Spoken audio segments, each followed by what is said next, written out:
Hi, I am Samyogi. Today is October 7th, 2025.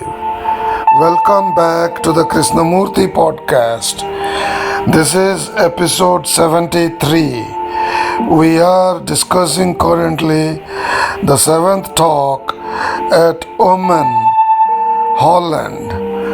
And the question for Krishnamurti is: should an experience be remembered until it is understood or not remembered at all? Krishnamurti: you cannot forget an experience which you have not understood. It remains. But if you have understood a thing, it is over. The mind is free to face life afresh, anew. It is experiences which have not been completely understood that create a barrier, that gave the mind a jaded memory which prevents you from living each day afresh, anew. So for those of you, I'm taking a pause to briefly observe something. He used the word barrier, after which I stopped because it created a buzz. He has talked in the prior podcasts, the prior talks, that these barriers like fear, security, authority, prejudice, tradition, postponement, and now here memory, which has not, based on experience, which has not been understood, is also a barrier. In the context of meeting life fully, these barriers have been talked about repeatedly in the Alpino talks in Italy, which are talks that Krishnamurti gave in the same year, 1933, a long time back. These are the early talks. Okay, let's look at the answer which continues. It is experiences which have not been completely understood that create a barrier, that gave the mind a jaded memory which prevents you from living each day afresh and new. So it is not a question of remembering or not remembering a particular experience, but it is meeting all experiences afresh with open frankness, and you can only meet an experience frankly, openly, freshly, when your mind is not seeking a result, or when the mind is not shaped, molded through consistency, born of memory, through limitation. Our minds are caught up in all these things, and therefore we cannot meet these experiences frankly. That is why I say, be fully aware how your mind is acting and how your heart is feeling, whether it is born of the search for a reward or born of escape from fear. And then when you are free from all these things, because you understand them, not because you have thrown them away, then you can meet them. Then you can have a mind and heart that are swift to follow wisdom, and in that there is ecstasy. The answer ends. So what I observed was his statement about consistency, born of memory through limitation. So these barriers that we talked about limit you. Idea is a barrier. How? You get limited. The action gets limited by the idea. So this is essential Krishnamurti that I am talking about. You will say, what do you mean? I am the idea man. So the idea man has 1,000 ideas and no action.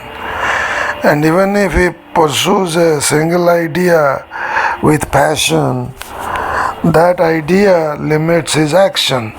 He is limited by that idea.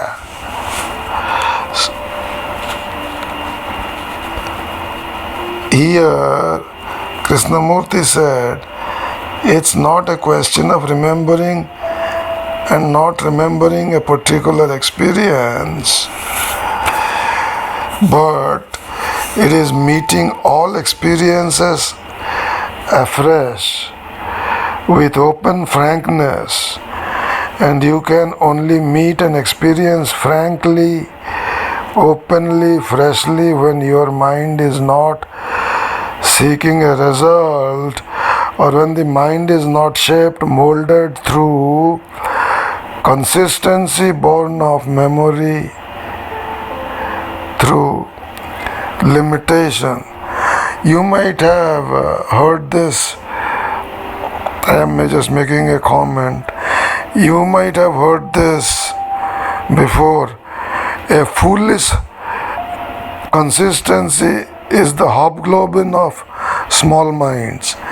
Having said that, what Krishnamurti, he is not shooting down consistency. In the podcast, I don't remember the episode number, where he said, I am not saying that doesn't mean you should be inconsistent, but you understand consistency in the context of memory, which limits you. For example, I get up 98 minutes or 96 minutes, or actually before that. I start podcasting Vedanta, and then this 96 minutes before sunrise. Sometimes I start the podcast by recording the Krishnamurti podcast first in English, followed by the Hindi podcast, which is Swami Niranjanji podcast with Samyogi in Hindi, and both these have to end 48 minutes before sunrise. So the time frame, which is of 48 minutes, which starts 96 minutes before sunrise and ends 48 minutes before sunrise, is called a time, a muhurta, a moment, an epoch, an era, called Brahma Muhurta. Brahma Muhurta is the Muhurta of Brahman.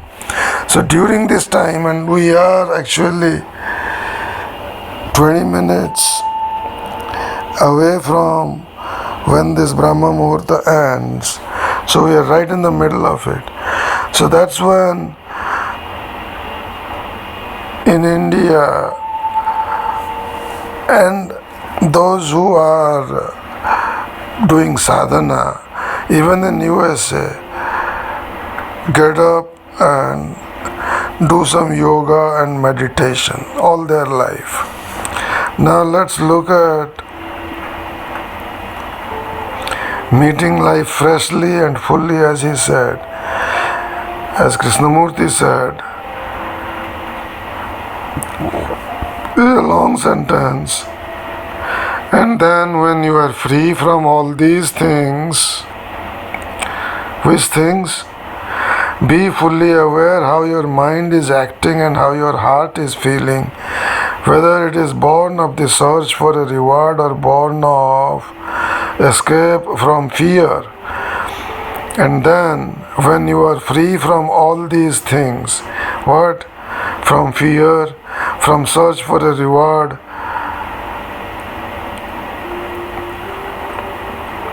the engagement of mind and heart which is not full. When you are free from all these things, when you are engaging your mind and heart, both, when the mind has become the heart, when the heart has become the mind. So Krishnamurti says, and then when you are free from all these things, because you have understood them, not because you have thrown them away, then you can meet them, then you can have a mind and heart that are swift to follow wisdom, and in that there is ecstasy. Okay. Next question. Please explain the difference between awareness and watching. So I was attending, which I have toned down, a dialogue over Zoom on Krishnamurti with folks from all over the world, India, USA, UK, and one of them made a statement once, awareness is God. So in that context, I am not telling you to accept it or not accept it.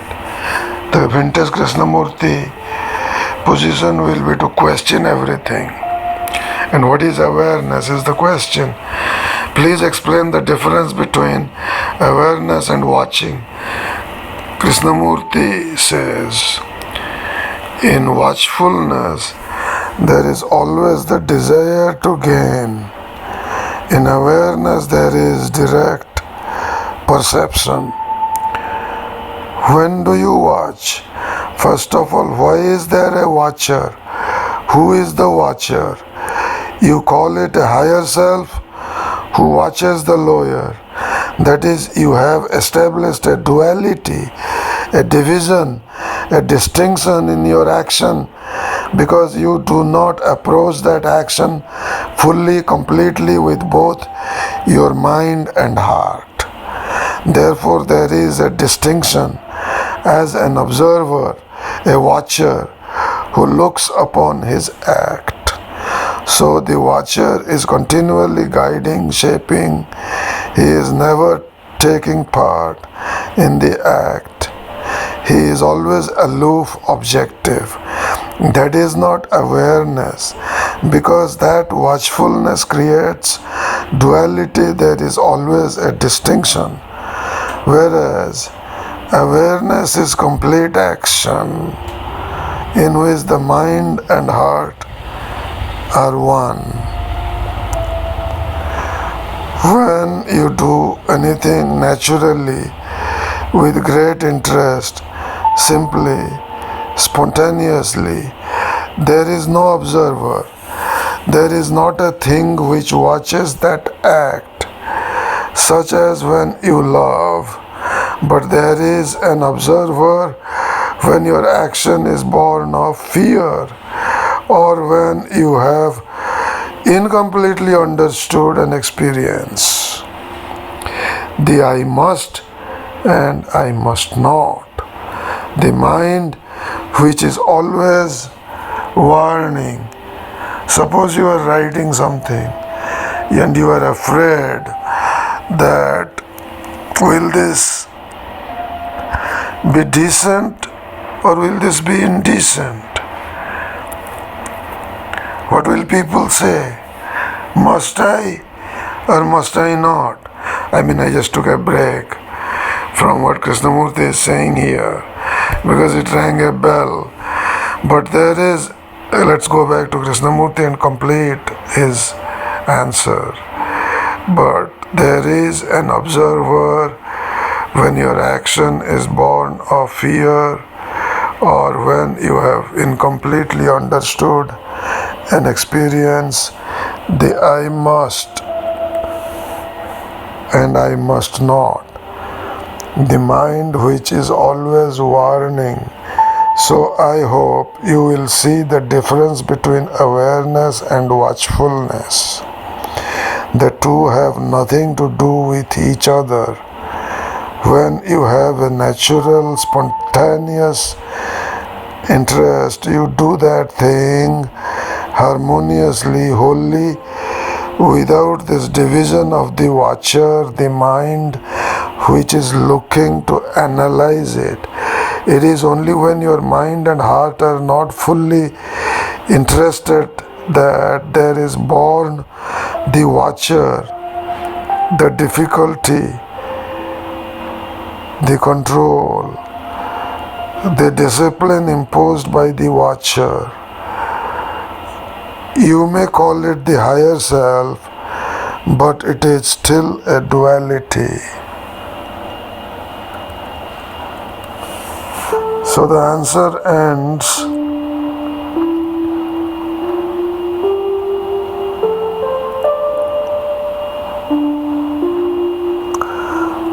The next question is interesting. It is on problems, and there is going to be a video from Kant Mishra which is based on the last Zoom session, the Krishnamurti dialogue, where he is explaining from another text called Commentaries on Living that to understand a problem is the key.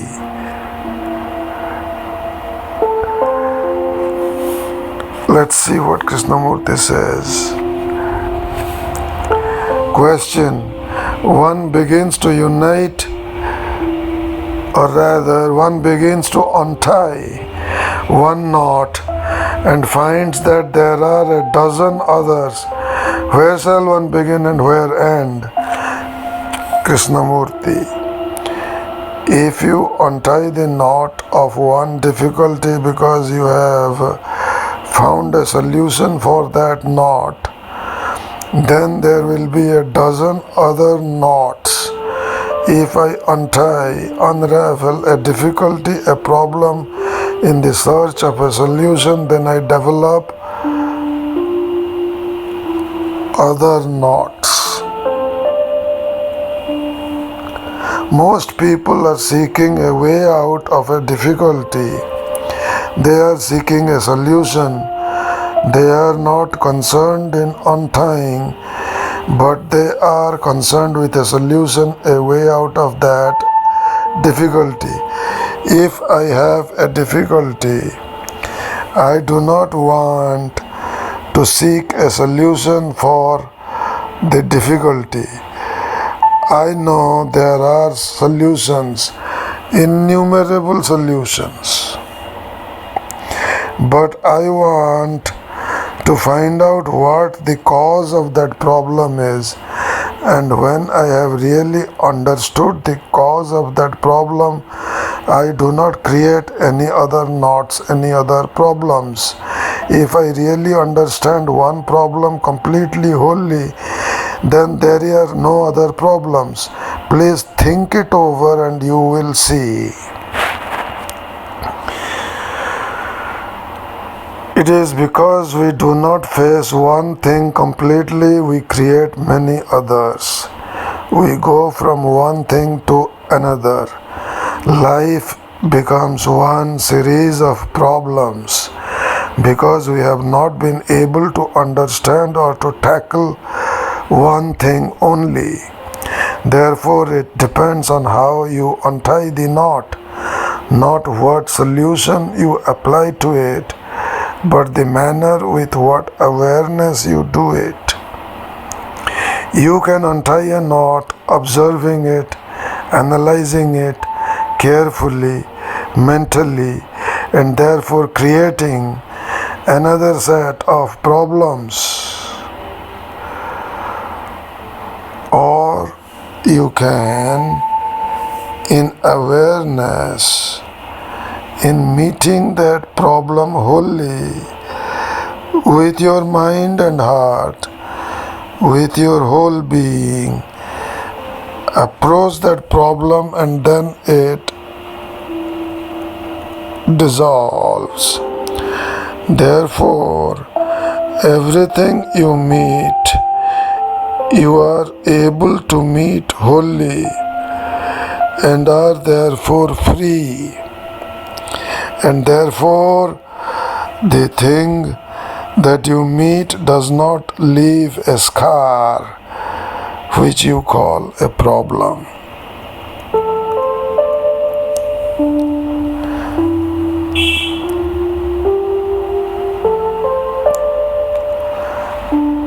In the next episode, which will be episode 74, we shall go over a very long answer to a question. The last question from August 5, 1933, which will end the 7th talk at Ommen, the Netherlands.